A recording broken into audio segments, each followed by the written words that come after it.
Mike Tindall, Princess Anne's son-in-law, husband of Zara, the rugby international who shepherded the sausage couple out of St. Paul's on Platinum Jubilee Sunday, stood up at the Hay Literary Festival this week and on the record, on the podcast tape, mocked Harry by name. The line, in his exact phrasing, was Harry when he was fun. Past tense. So today we are covering the Tindall mock on the Hay stage and the Tom Sykes column landing on the Royalist Substack at lunchtime today. The William Duchy of Cornwall announcement and the Aston Villa Europa League lift in Istanbul this week. The as ever number 519 anniversary candle on the third day of the launch, and the Wild Ridman selfie silence, on which 5 days in, not a single institutional voice has spoken. Welcome back, my Royal Rogues. My name is Jesus Enrique Rosas. I'm the Royal Rogue. Let's get down to it. So let me start with the Hay recording. Hay on Wye in Powys runs the Hay Literary Festival every late May. Mike Tindall sat down on the festival stage this week for a live recording of his rugby podcast, The Good, The Bad, and The Rugby, alongside co-hosts James Haskell and Alex Payne.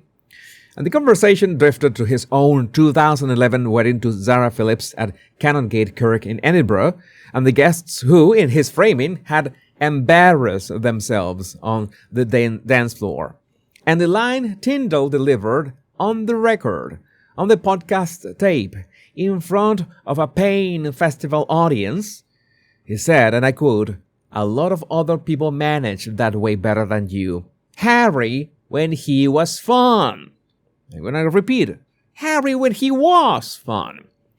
So a senior member of the working royal family by marriage, by working calendar, by the wedding guest list at All Saints Church, Campbell, 2 weekends from today, just classified the entire pre-methane public personality of Harry as a thing that, well, no longer exists.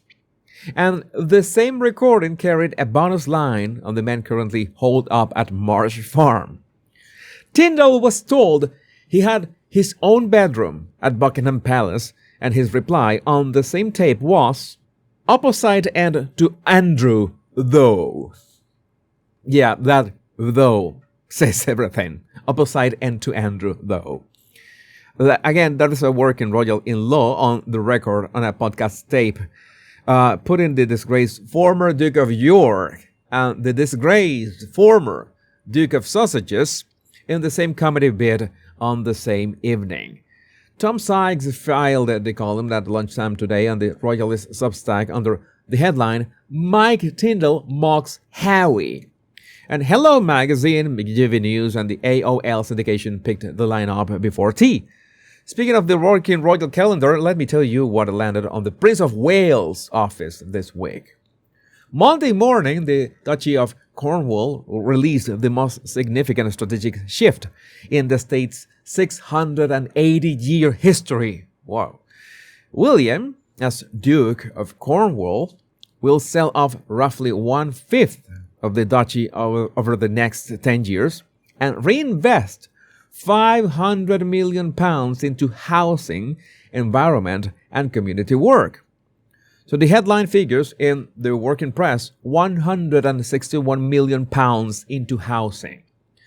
123 million into workplaces, rural jobs, and renewables. 20 million into peatland and biodiversity. 12,000 new homes by 2040 with roughly a third at affordable rates. So the Dutch chief executive will back deliver the on-the-record line that has been quoted across the British property pages all week. Quote, "If we don't see an opportunity for positive impact, then perhaps we don't need to be a part of that place." So that is the heir to the throne, on the public record, restructuring a £1 billion estate around housing and the climate. And on the same calendar in Istanbul this week, Aston Villa lifted the Europa League.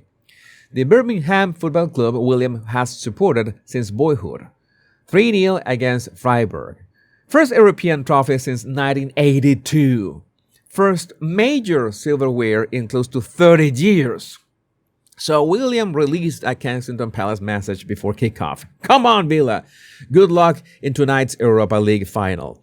The Villa manager Unai Emery, on the record, confirmed that the future king joined the players in the dressing room for the celebrations. And 6,000 miles to the west, the gingerbread is on the morning of the 8th anniversary candle launch, watching the British press wire-filled a column headline on the Hay Festival podcast, mocking him by name.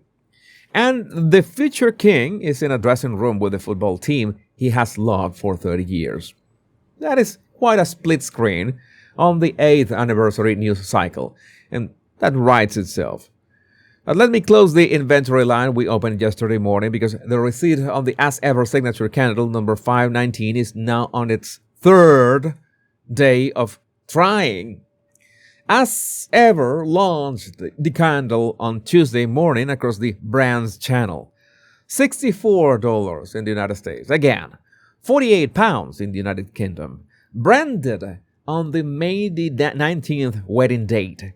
The Royal Observer ran a piece of the candle launch this week under a headline that classified the drop as the latest in a recurring grifting allegations cycle. And on Wednesday afternoon, The Guardian filed its own column on the candle the brand team would have paid to never see in print. You know, they don't have that much power. The Guardian line that has been recirculating across the British comments section since, in the column's exact phrasing, quote, "Sorry, that is objectively too much for a candle. And I, for one, I agree."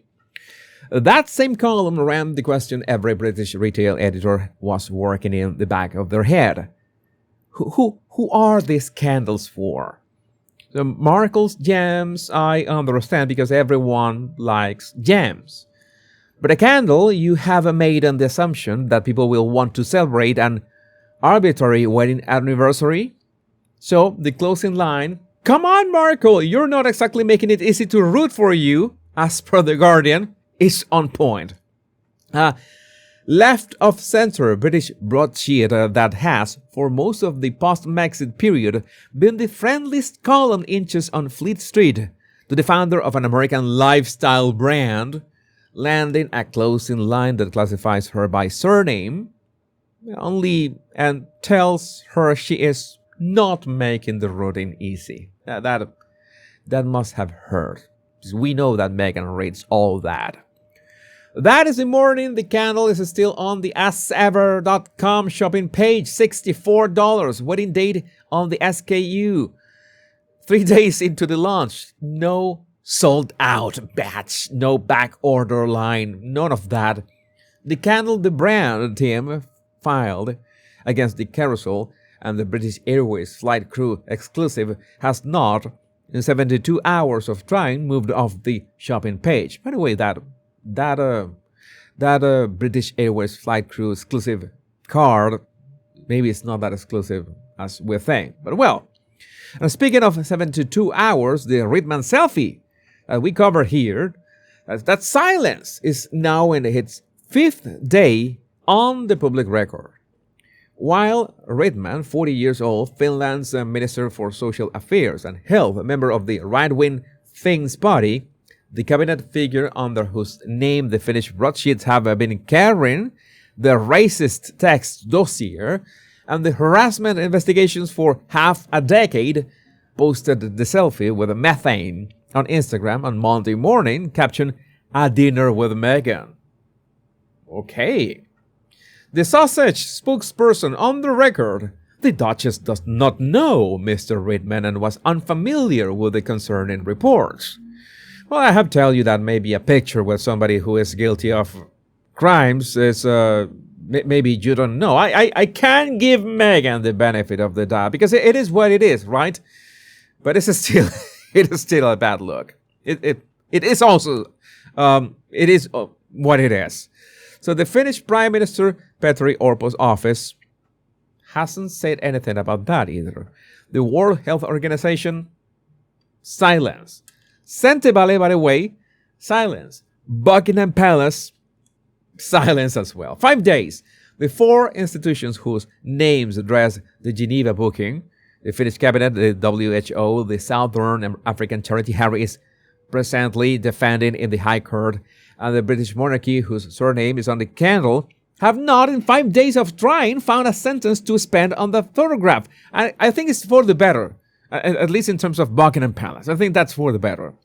So institutional silence at the 5-day mark is not silence, it is supposition. The four institutions on the masthead of last Sunday's Platz appearance have, in the column of the Working Week, classified that photograph as not their problem to dignify. Well, this is a picture in one frame on the morning of the recording day. A Mike Tindall mug on the Hay Festival stage with Harry's name placed in the past tense and the disgraced former Duke of York in the same comedic vid. A William Duchy of Cornwall announcement on the Monday news cycle restructuring a £1 billion estate around housing and the climate appear with an Aston Villa Europa League lift in Istanbul with the future king in the dressing room. A Guardian column landing the most readable closing line of the spring on the founder of an American lifestyle brand whose $64 wedding date candle has not cleared the AskEver.com checkout cart in 72 hours of trying. And a wild Ridman selfie on which 5 days in, not one institution has said a single word. But let me know what you think about this in the comments. My roguies, my name is Jesus Enrique Rosas. I'm the Royal Rogue. Much love and bliss.